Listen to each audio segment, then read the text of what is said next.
समाधान समाधान समाधान। नमस्कार, आदाब, सत श्री अकाल मित्रों, स्वागत है समाधान कार्यक्रम में एक बार पुनः आप सभी का।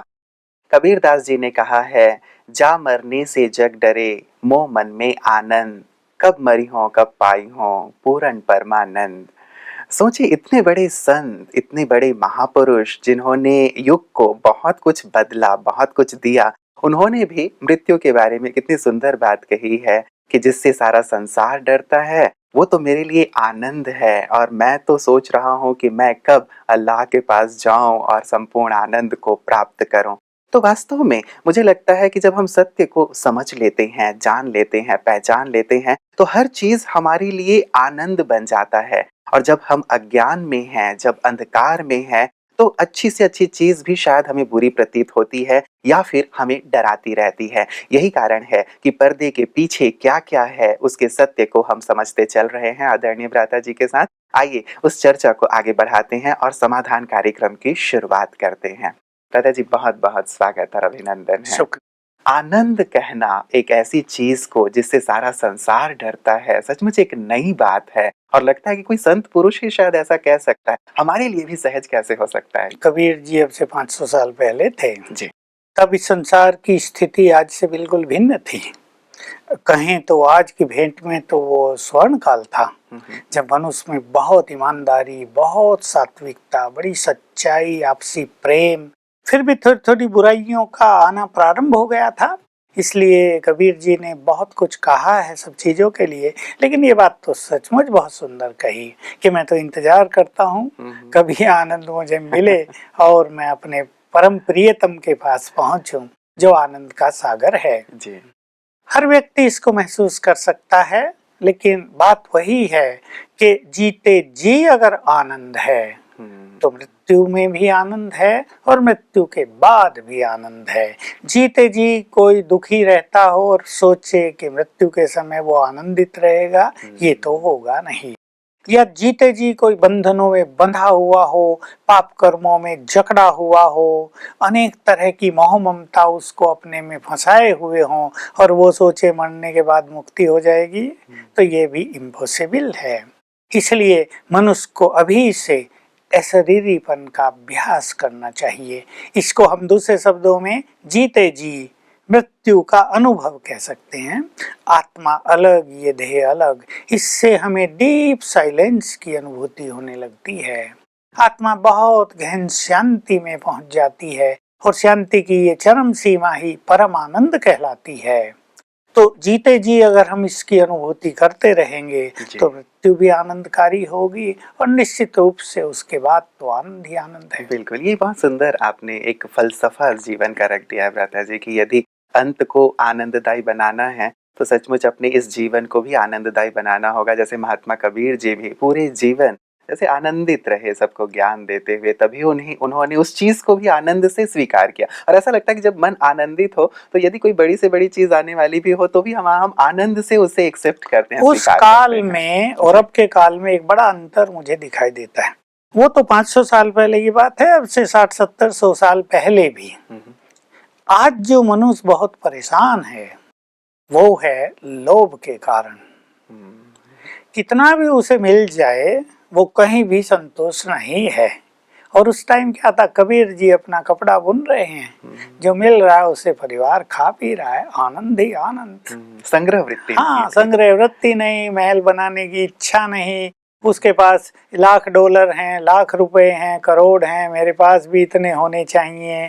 उसके पास ऐसी सुंदर कार है, मेरे पास तो छोटी सी मारुति है। ये सब नहीं था।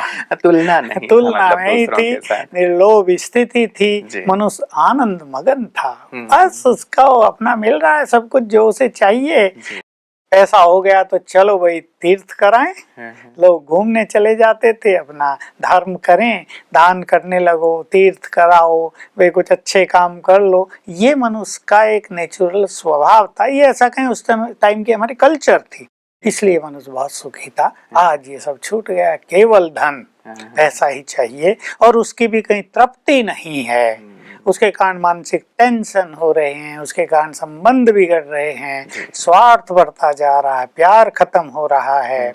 तो इसको अब भी अगर मनुष्य ठीक कर ले जी, अगर वो तो कहीं आनंद ना पा कहीं सकता है। संतुष्ट हो जाए तो आनंद ही एक तो आनंद। वैसी बात हो गई भ्राता जी, एक सेठ जी बहुत उदास और निराश से बैठे हुए थे, बहुत धनवान थे, बहुत धनाढ्य, इतना धन था कि 7 पीढ़ी खा सकते थे और फिर भी उदास रहते थे, निराश रहते थे। उनका एक दोस्त आया, उनसे पूछा कि यार तू इतना उदास क्यों रहता है, तेरी तो 7 पीढ़ियां खा सकती हैं। उन्होंने कहा इसी बात से तो निराश हूँ कि 8वीं पीढ़ी क्या खाएगी। हाँ, सेठ जी ये सोचते थे कि 7 पीढ़ी के लिए वो पूरी तैयारी कर चुके हैं, माना 7 पीढ़ी तो उनकी नालायक होगी ना वो कमाएगी नहीं। बुद्धिमान तो केवल ये सेठ जी हैं जो सब कुछ कमा के देना चाहते हैं।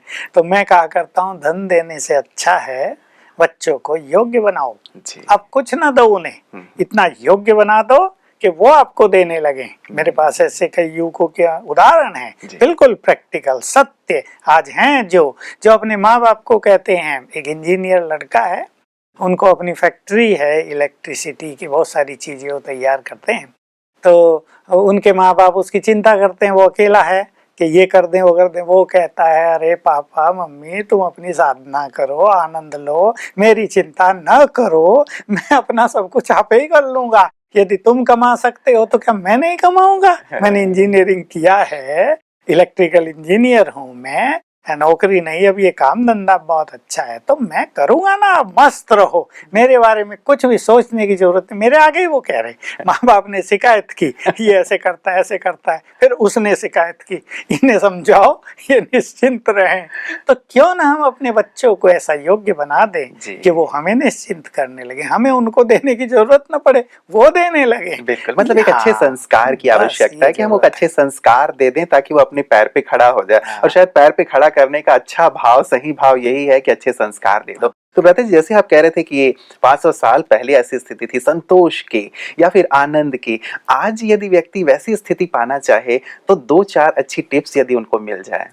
अध्यात्म इसी को तो करता है ना सब कुछ। भगवान ने आकर जो हमें अध्यात्म सिखाया, सत्य ज्ञान दिया, हम में से बहुत लोग तृप्त हो गए हैं, आनंदित हैं, जिनकी जेब खाली है पर मन खजानों से भरपूर है बुद्धि श्रेष्ठ विचारों से भरपूर है। जेब खाली है तो क्या है, खिलाने वाला खिला रहा है, मस्त रहते हैं, सेवाएं करते हैं। ये नहीं कि वो अकर्मण्य हैं, वो कर्म कर रहे हैं, वो कर्मठ हैं, लेकिन उनको कोई लोभ नहीं, अपना मस्त हैं, ईश्वरीय सेवा में लगे हुए हैं। तो त्याग भावना बहुत अच्छी चीज, जिससे मनुष्य संतुष्ट होता है और संतुष्ट रहने को अपनी नेचर बनाई जाए। कंपैरिजन जो करने की आदत है, बहुत तुलना इससे उससे, उसको छोड़ दिया जाए और अननेसेसरी जो कंपटीशन है उसको भी छोड़ दिया जाए। एक हेल्दी कंपटीशन होना बहुत अच्छी बात है। स्टूडेंट हैं, पढ़ रहे हैं, भाई इसके मार्क्स 90% आते हैं, मैं 92 लाकर दिखाऊंगा, यह है हेल्दी कंपटीशन। इसमें मनुष्य को आगे बढ़ने के अवसर मिलते हैं। लेकिन बिना मतलब की ईर्षा द्वेष का कंपटीशन, जिससे खुद भी परेशान हो रहे, दूसरों के लिए भी परेशानी पैदा कर रहे, उनको छोड़ देना चाहिए। सवेरे उठकर ईश्वरीय ज्ञान से स्वयं को भरपूर करना चाहिए और राजयोग का थोड़ा थोड़ा अभ्यास भी अवश्य करें। हमारे यहाँ तो पूरी एक सुंदर दिनचर्या है कि सवेरे से ही हम अपने को इतनी अच्छी स्थिति में ले आएं ताकि उसका प्रभाव सारे दिन पर पड़ता रहे। तो ऐसी कुछ चीजों का ध्यान रखेंगे तो जीवन शांति से भरपूर होगा और आनंद ही आनंद रहेगा। बिल्कुल, जैसे यहाँ पे सभी के चेहरे पे आनंद दिखाई देता है, एक संतोष, एक परम संतोष मैं कहूँगा वो दिखाई देता है। शायद ऐसी दिनचर्या को अपनाने या फिर एक ऐसी लाइफ स्टाइल हो जाए हमारी। एक चीज और मैं इसमें जोड़ दूं, आपने ये जो बात कही, हमारे यहाँ जो सबके चेहरों पे संतोष, खुशी और स्माइल दिखाई देती है, उसका एक कारण और है जिसको हमारे सभी दर्शकों को जानना चाहिए। ये सेल्फ एप्रिसिएशन नहीं है, सेल्फ प्रेज नहीं है। यहाँ जितने लोग रहते हैं, हमारे 1000 तो हमारे यहीं हैं तीनों आश्रमों में, और भी जो हमारे यहाँ आने वाले जिनके चेहरों पर ये शांति और संतोष है, उसके पीछे रहस्य ये है क्योंकि उनका प्रभु मिलन हो गया, उन्हें संपूर्ण सत्य ज्ञान मिल गया, उन्हें कहीं भटकने की अब आवश्यकता नहीं है। उनके दिल से ये आवाज निकलती है, पाना था सो पा लिया, भगवान ही मिल गए, वो अपने सर्व खजानों सहित हमारे पास आ गए, श्रेष्ठ भाग्य की सौगात लेकर हमारे द्वार पर आ गए हैं देने के लिए। तो सब कुछ मिल गया। इस फीलिंग और इस एक्सपीरियंस के बाद मन तृप्त हो गया। इसलिए सबके चेहरों पे संतोष, कर्मठता का भाव और बहुत अच्छी एक नेचुरल स्माइल दिखाई देती है, बनावटी नहीं। कई लोग तो ऐसे ही मुस्कुराते हैं कोई आया तो मुस्कुराना चाहिए, लेकिन एक नेचुरल अंदर की मुस्कुराहट, अंदर का आनंद उनके चेहरे से, उनके होठों से दिखाई देता है। बिल्कुल, लोगों के चेहरे पे तो एक शब्द कहते हैं प्लास्टिक स्माइल, जो बनावटी स्माइल है, लेकिन सचमुच यहाँ तो दिल से हम देखते हैं। और जो बात आपने कही अमृता जी सचमुच बहुत गहरी और गहन है कि उस परम सत्ता को पा लेने के बाद तो वैसे भी आत्मा तृप्त हो जाती, आनंदित हो जाती, फिर तो कोई तलाश बाकी ही बिल्कुल तलाश ही उसकी थी। कई लोग हमारी ये बात सुन के सोचेंगे कि हम अपना प्रचार कर रहे हैं। प्रचार नहीं, ये सत्य है। और जिसको भी प्रभु मिलन का सुख चाहिए, जिसको इस आनंद रस का पान करना है, उसको अवश्य सत्य ज्ञान लेना चाहिए। और ये प्रभु मिलन का समय है, उसका सुख उठाना चाहिए। भगवान आखिर हमारा पिता है। ये कैसे हो सकता है कि पिता अपने बच्चों से मिलता ही ना हो? बच्चे उसे ढूंढते ही रहेंगे क्या सदा?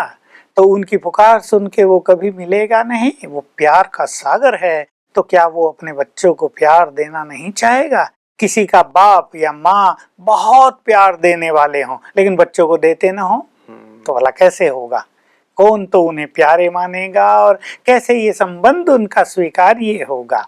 तो भगवान भी प्यार का सागर है, प्यार देने आता है, त्रिकालदर्शी है, ज्ञान का सागर है, ज्ञान आकर देता है, प्रैक्टिकल में देता है। और वो उसका ये कार्य चल रहा है। इसलिए हमारे यहाँ सबके चेहरों पर एक आत्म संतोष के पूरे एक्सप्रेशंस दिखाई देते हैं। और वैसे भी कहा जाता है कि पढ़े लिखे को फारसी क्या और हाथ कंगन को आरसी क्या, तो हर एक को आकर के एक बार इस चीज का अनुभव अवश्य करना ही चाहिए, ताकि वो भी सत्य को पहचाने। और सबसे बड़ी चीज वही कि यदि परमात्मा जिनकी तलाश सभी कर रहे हैं, वो यदि हमें प्राप्त हो जाए, तो सचमुच ये जो प्यास है, ये जो भटकन है, वो समाप्त हो जाएगी। और इससे बड़ी प्राप्ति मुझे लगता है इस मानव जीवन में तो और कुछ है ही नहीं। लेकिन भ्राता जी, फिर भी हमारे पास कुछ प्रश्न है, मैं आपको उनकी ओर लिए चलता हूँ, जो हम लोग कल भी चर्चा कर रहे थे और आज भी जैसे शुरुआत हमने की थी कि एक मृत्यु के पश्चात वाली जो स्थिति है, अलग अलग मान्यताएं हैं। भ्राता जी, एक मुकेश वैरागी जी ईटानगर से, इन्होंने एक प्रश्न भेजा है।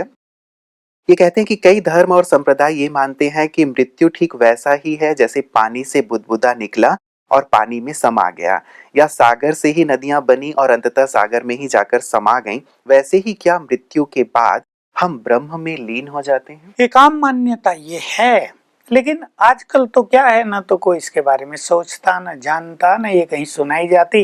किसी महान संत ने शरीर छोड़ा तो लोग कहेंगे ब्रह्मलीन हो गया। लेकिन देखिए, ये बात जानने योग्य है और भारत की फिलोसफी में इसकी बहुत चर्चा है। आत्मा अविनाशी है। वो ऐसा नहीं है कि परमात्मा से बुदबुदा निकला था, वो उसका पार्ट है। एक भगवान के पार्ट होते नहीं, वो तो अखंड ज्योति है, उसके पार्ट नहीं होते। वो फिजिकल नहीं है जिसके पार्ट किए जा सके। ये कहते हैं शायद वो कि हम भगवान के अंश हैं, तो क्या अंश नहीं? इसका अर्थ ये होता है हम अंश नहीं है, आत्मा का अपना अलग अस्तित्व है। इसका अर्थ ये होता है कि परमात्मा की शक्तियों का अंश हमारे अंदर है, उसकी प्योरिटी का अंश हमारे अंदर है। वास्तव में आत्मा का अस्तित्व भी अलग और परमात्मा का अस्तित्व भी अलग है। तो न वो उससे निकली है, न उसका जन्म हुआ है, अन्यथा उसको जन्म लेने वाला माना जाएगा ना। आत्मा तो अजर अमर अविनाशी है। और अगर ये मान लिया जाए कि बुदबुदा पुनः सागर में विलीन हो जाएगा, तो बुदबुदे का तो अंत हो गया, माना आत्मा का भी अंत हो गया। आत्मा का कभी अंत नहीं होता है। तो आत्मा न परमात्मा में लीन होती है, वो दोनों अलग अलग। इस शब्द पे हम ध्यान दें, आत्मा परमात्मा में लीन होती है। इसका अर्थ हो गया दो हो गए ना, एक है नहीं, तभी तो दोनों लीन होंगे ना। तो वो दो हैं और दोनों ही अविनाशी हैं, अजर अमर हैं। दोनों का ही अस्तित्व कभी समाप्त नहीं होता है। इसलिए ये बात भी वास्तव में दूसरे रूप की थी जो इस रूप में प्रचलित हो गई, और वो थी कि हम परमात्मा के लव में, प्यार में लीन रहें। ऐसे खो जाएं उसके प्यार में, मानो हम और वो एक हो गए। वैसे भी कहा जाता है कि ऐसे खो जाओ कि एक ही एक। दिखाई। कई लोगों की ऐसे जैसे संत महात्मा साधक हैं जो लगातार ये साधना करते रहते हैं एक लक्ष्य लेके कि बस इस आवागमन के साथ जो हमारा ये आना जाना है इसे हम छूट जाएं और उस परम ब्रह्म में ही लीन हो जाएं सदा के लिए। तो क्या उनकी ये साधना निरर्थक हो जाती है या कुछ प्राप्ति उनको होती? हाँ, बहुत सुंदर प्रश्न है। और पहले मैं तो इस बात पे चर्चा करता हूँ, आना जाना, आवागमन जी। कहाँ से आना और कहाँ जाना, इससे प्रश्न उठता है ना। इस बात की अगर मनुष्य को जानकारी नहीं है तो वो जाएगा कहाँ। एक संत महात्मा बहुत कठिन तपस्या कर रहा है कि वो चला जाए ब्रह्म में लीन हो जाए, लेकिन कहाँ। उसने तो मान लिया कि ब्रह्म तो सब जगह है, तो वो लीन तो उसमें पहले ही है, वो से अलग कहाँ है जो उसमें जाकर लीन हो जाएगा। तो सत्य ये है कि एक है परमात्मा, दूसरा है ब्रह्मलोक। उस ब्रह्मलोक को लोगों ने ब्रह्म मान लिया, परमात्मा मान लिया। ब्रह्मलोक, लोक स्थान, रहने का स्थान, परमात्मा के रहने के स्थान को ब्रह्मलोक या परलोक कहा जाता है। तो जब आत्माएं मुक्त हो जाती हैं, जिसके लिए लोग साधनाएं करते हैं, तो वो मुक्ति धाम भी इसे कहते हैं, ब्रह्मलोक को। मुक्ति धाम में जाके निवास करती हैं। तो वहां आत्मा अपने मूल स्थान में, जिसको परम धाम भी कहते हैं, ब्रह्मलोक भी कहते हैं, वहां जाके रहती है। तो उसको ऐसा ही लगता है बस वो अपने घर में गहन शांति में है, लीन हो गई है उसमें, क्योंकि उसके साथ वहां देह नहीं होता। और जब देह नहीं है तो ब्रेन नहीं है, तो मन बुद्धि एक्टिव नहीं रहते। वहां वो बिल्कुल निसंकल्प है। वहां उसके चित्त में कोई संकल्प, कोई विचारधारा, कोई संस्कार, ये सब नहीं है। उस स्थिति को कहा गया है ब्रह्म में लीन हो जाना। तो जो ये हमारे साधक साधनाएं कर रहे हैं, उनकी गति बहुत श्रेष्ठ होती है। नो डाउट, कोई भी व्यक्ति साधना करेगा उसके कुछ विकर्म भी नष्ट हो जाते हैं, लेकिन एक रहस्य इसमें यह भी जानने का है जो स्वयं भगवान ने ही आकर बताया है।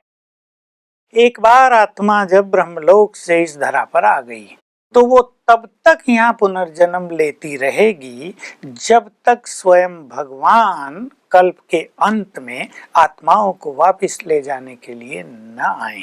इसलिए भगवान को ही मुक्ति दाता कहा जाता है। ये जो साधनाएं लोग करते हैं, इससे उनके बहुत सारी अच्छी चीजें जमा होती हैं, उनके मन में बल बढ़ जाता है, उनकी बुद्धि में दिव्यता आ जाती है, यानी उनके पास ईश्वरीय बल आ जाता है। तो इन लोगों के द्वारा क्या होता है, जन कल्याण का कार्य होता है।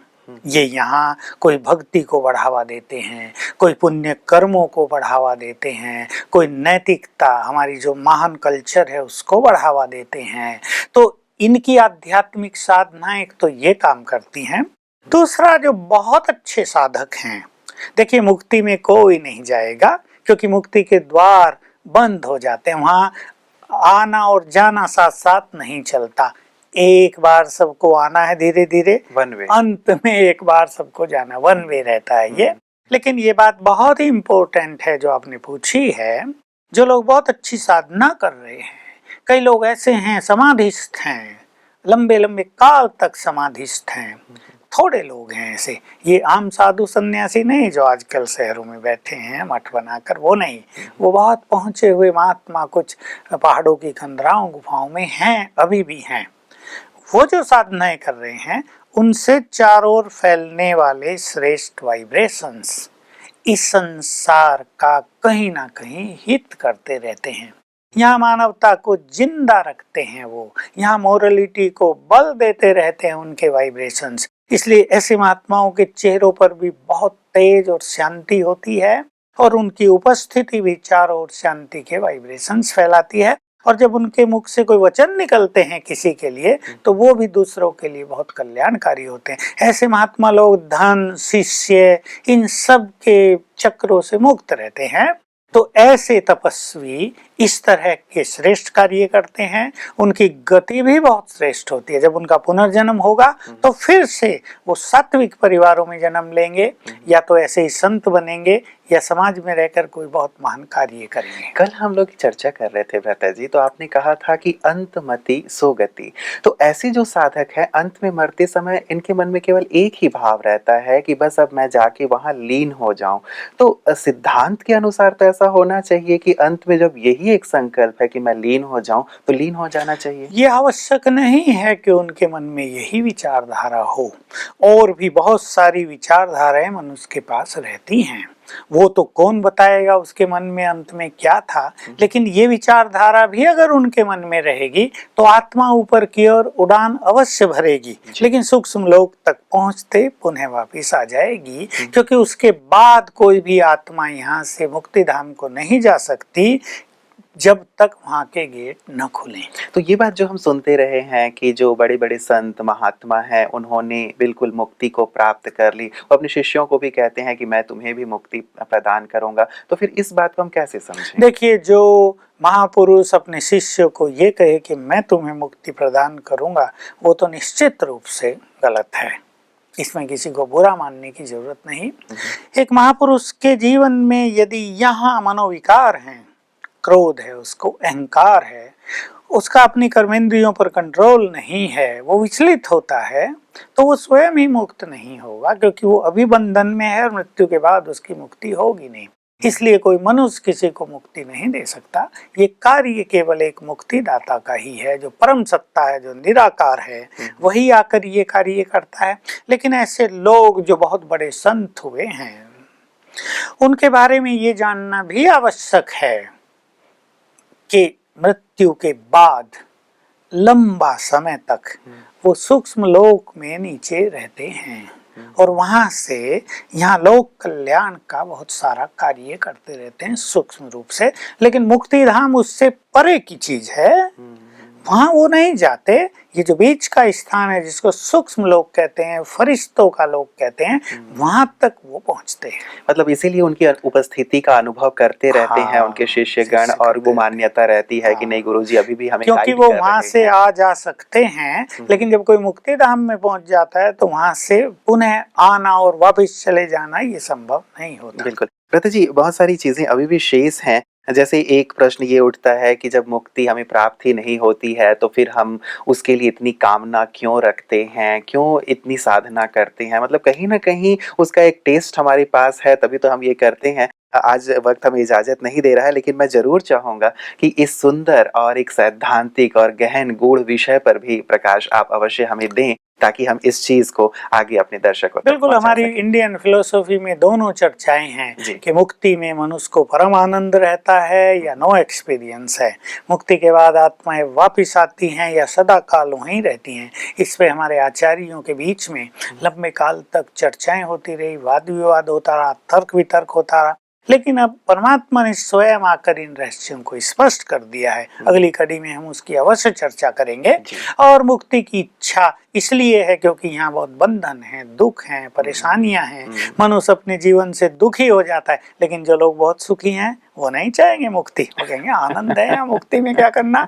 जैसे एक एक्टर स्टेज पर एक्ट करने को एंजॉय करेगा ना, घर में बैठने को नहीं, तो मुक्ति ऐसे ही है जैसे घर में बैठ जाना निष्क्रिय होकर। लेकिन जो हीरो एक्टर हैं, जो अच्छे एक्टर हैं, वो फील्ड में रहकर कुछ महान कार्य करना चाहेंगे। इसकी चर्चा अवश्य बिल्कुल, बहुत बहुत सुंदर बात आपने कही है भ्राता जी, और सचमुच इस पे प्रकाश की जरूरत है कि क्या जाके बैठ जाना ठीक है या एक्टिंग करना श्रेष्ठ है।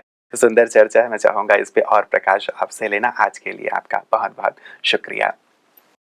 मित्रों, किसी महापुरुष ने बहुत सुंदर बात कही कि मृत्यु क्या है और मोक्ष क्या है। उन्होंने कहा कि यदि सांसें खत्म हो जाएं और तमन्नाएं बाकी रहें, उसे हम मृत्यु कहते हैं, और यदि सांसें बाकी रहें और हमारी तमन्नाएं खत्म हो जाएं, उसे मोक्ष कहते हैं। बड़ी ही गहन और गुह्य बात है कि तमन्ना कैसे जुड़ी रहती है और कैसे वो व्यक्ति को जकड़ के रखती है, जो मोक्ष का अनुभव नहीं करने देती। तो एक तो सैद्धांतिक बात है कि मोक्ष क्या है, कैसे कैसे प्राप्त हमें होगी और यहाँ रहते हुए भी कैसे मोक्ष की स्थिति बनाई जा सकती है, बहुत गहन है, गूढ़ है। आप चिंतन अवश्य कीजिएगा। कल भी इस चर्चा को हम राधा जी के साथ जारी रखेंगे। अपना ख्याल रखिएगा। नमस्कार।